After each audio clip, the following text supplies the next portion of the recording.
The election of the National Assembly and Provincial People's Council members is an event which enables Laos citizens to exercise their political duty and democratic right in electing eligible individuals who serve as their representatives and exercise the power of the Lao ethnic people in the National Assembly and Provincial People's Councils.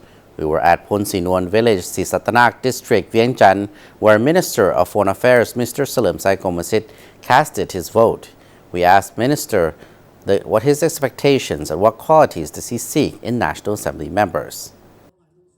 Minister of Foreign Affairs Saleumxay Kommasith and his wife Aluni Kommasith went to vote at the polling stations at Phonsinoune office at about 9 a.m., about 1 hour after it opened, to join their compatriots in exercising their right to vote.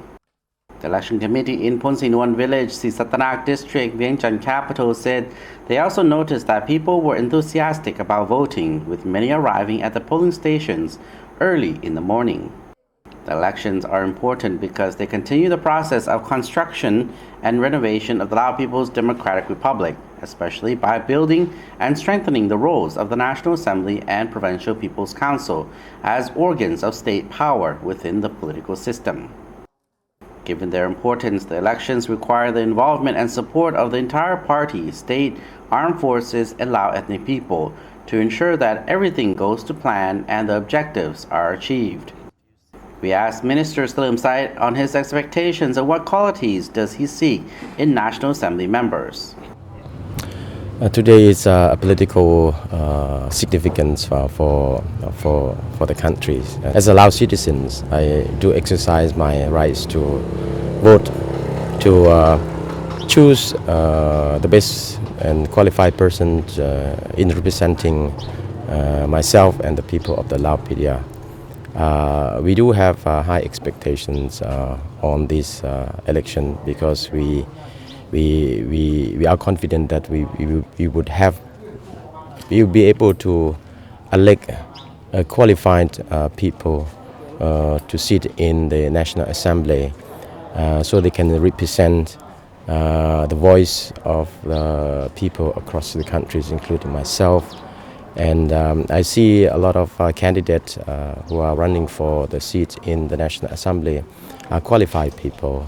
They are highly educated, has a lot of experience in working.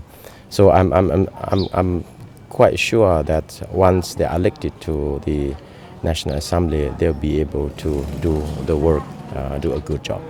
This is a reflection of the government policies and the parties to encourage people to take part in the political affairs, in economic and social development of the countries.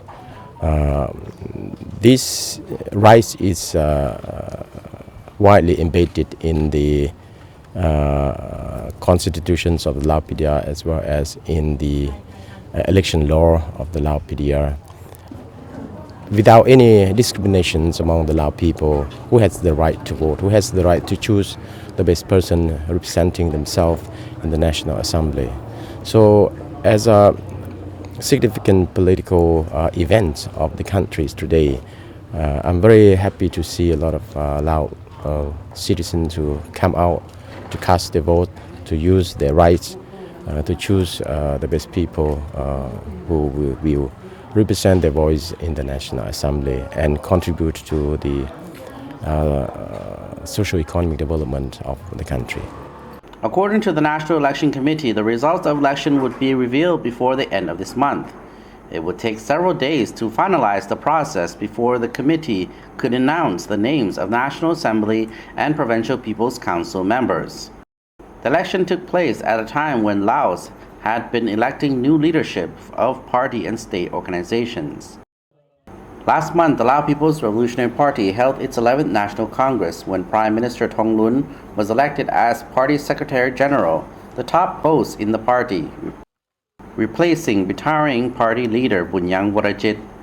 Once members of the National Assembly and Provincial People's Councils are elected, the two chambers will hold inaugural sessions to elect national and provincial leaders, including the state president and prime minister, and approve a new government cabinet.